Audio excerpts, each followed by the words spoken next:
magbigay ng mag-share ng salita ng Diyos sa ating devotion. Siyempre, tayo tuloy-tuloy sa ating series na Open Heaven. Ang title ng aking devotion sa umagang ito ay More of Him, Less of Me. Sabi nga Sister Ellen, ang Diyos lamang may taas. Talagang siyempre, bawat kapatid, no, one spirit kasi talagang, ang Diyos lang talagang dapat may taas buhay natin. At paano nga ba mag-open ang heaven sa bawat isa? Siyempre, dapat sa mga bagay na ating nararanasan ng Diyos lang may taas. Pero siyempre, nagkakaroon ng mga circumstansya na hindi natin maiwasan. At ito ang dapat natin iwasan. Pride shifts the focus from God to self. Sometimes, hindi halata ang pride, lalo na sa ministry. You're serving, you're active, you're showing up. On the outside, everything looks right. Pero deep inside, may suitable shift na nangyayari na hindi natin napapansin. From Lord, you deserve the credit, to I deserve the recognition. Sa atin na nakapokus, hindi na sa Lord. Nakala natin nagsuserve tayo na para sa Lord pa rin. Hindi natin napapansin na gusto natin tayo na yung ma-recognize. At yun ang talagang nagiging danger sa isang Kristiyano. Sa Proverbs 16:18, ang kapalalo ay humahantong sa pagwasa at ang pagmamataas na isipan ay ibabagsak. Tunay nga po na binabagsak talaga ng Lord kapag nagkakaroon tayo ng pride. Pero bilang Kristiyano, minsan nararamdaman natin na parang nagmamataas na tayo, gawin natin balik agad loob sa Panginoon at humingi ng tawad. Yun ang pinaka-the best gawin kasi pag nagpatuloy tayo sa ating kapalaluan, hindi natin namamalayan na nagiging nagmamataas na tayo sa Lord at darating ang time na talagang ipapagsak na tayo. Kagaya nga po na nangyari kay Haring Saul, no? Yung sa istorya ni David ni Haring Saul, talagang nagkaroon siya ng pride. Kaya naman, nakita natin sa kwento na to na talagang pinagsak siya ng Diyos. Dahil nakatingin na siya sa sarili niya. At si David ang naitaas. Dahil mayroon si David na pusong mapagkumbaba. Amen. Hindi agad-agad ang fall. Pero nagsisimula ito sa puso. Pride slowly changes your posture. At danger ito, pagiging arrogance. Pride blinds individuals to dangers, risks, and faults, often leading for poor decision making. Nagkakaroon na tayo ng maling desisyon na ang nasusunod na yung sarili natin, hindi na kalooban ng Lord. Nagkakaroon tayo ng spiritual personal ruin na sa Proverbs na to na pinapakita na ang lahat ay dapat lamang sa Lord dahil pag nagkaroon tayo ng pride, magkakaroon tayo ng failure sa life natin kahit sa trabaho, sa anumang ng buhay natin, part ng buhay natin, pagka nagkakaroon tayo ng downfall, nagkakaroon tayo ng self-sufficient rather than umasa tayo sa Panginoon. Dapat umaasa lang tayo, huwag natin asahan yung sarili natin. Dati dependent ka kay God, ngayon you don't consult Him anymore because alam mo, kaya ko na yan, matagal na ako sa ministry, pero dati humble ka, ngayon naghahanap ka nga ng recognition. Dati God gets glory, ngayon gusto mo, ikaw na yung mapansin, hindi na ang Diyos, hindi na yung salita. Bilang Kristiyano, sorry na nagiging missional ako kasi minsan nararamdaman natin to kahit ako personally, kala ko dahil matagal na ako, dahil tinasa ko ng Lord, kala ko dapat maging mataas din ako, so hindi dapat ganun. Dapat maging humble pa rin tayo, ang Diyos lang talaga yung may taas sa buhay natin. Amen. Dahil sa lahat ng ginawa niya, gaya na sa buhay namin, talagang nag-surrender sa Lord, magpakumbaba tayo, talagang tataas ng Lord ang buhay natin. Unti-unti yun, hindi tayo magtataas sa sarili natin, kundi ang Panginoon. At doon talaga magbubukas ang kalangitan sa pagkakaroon ng humility.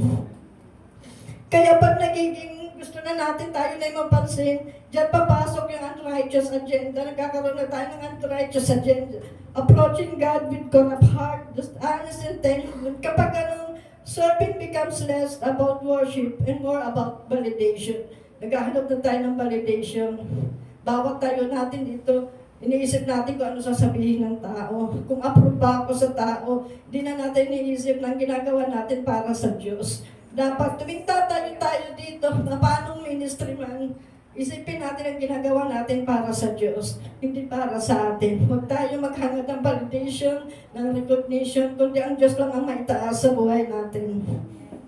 At kapag ganun na validation ang hinahanap lagi natin, kapag ganito na kahit tama ang ginagawa natin, mali na ang puso. Kala mo tama pa yung ginagawa mo, pero yung puso mo mali na. Isaiah 42:8. Ako si Yahweh, yan ang aking pangalan. Walang makakaangkin ng aking karangalan. Ang papuri sa akin, hindi sa Diyos-Diyosan. Amen. Ang Diyos-Diyosan, hindi lang po ito sa mga imahe, no? Ito ay para sa sarili natin, Diyos na natin, porque nagkakaroon tayo ng title o nilagay tayo ng Lord sa isang position o ministry, lumalaki yung nagiging proud tayo. So, Diyos-Diyosan din yan. So, wag maging ganun ang bawat isa. Pag minsan nakakaramdam tayo na parang, yes, ano na ako dito sa church na to, ganun. Mag-pray tayo. I-rebuke natin yun kasi sa kalaban yun. Isipin natin na nilagay tayo dyan ng Diyos at ang Diyos lang ang dapat ang maitaas dyan sa lugar na yan. Walang iba. Amen. Huwag natin i-exalt yung sarili natin. God declares that He will not share His honor sa verse na yan, praise or glory with idols or anyone else. Siya lang talaga ang maitaas. Hindi niya pinahayagan ang isa ang magmataas sa kanyang sarili, kundi siya ang Diyos lamang ang maitaas. Because pride doesn't always stop you from serving. It changes why you serve. Yung pride, hindi naman yan bigla ka na lang aalisin sa pagsiserve. Pero hindi mo napapansin na iba na yung ginagawa mo. Iba na yung motive ng pagsiserve mo. Ikaw na yung nakasentro, hindi na yung Diyos. 1 Chronicle 28, verse 9 to 10. At ikaw naman, Solomon, anak ko, kilalanin mo ang Diyos ng iyong ama at paglingkuran mo siya ng buong puso at pag-iisip. Sapagkat sinisiyasat ni Yahweh ang ating damdamin at nauunawaan ang ating binabalak at iniisip. Kung lalapit ka sa Kanya, tatanggapin ka niya.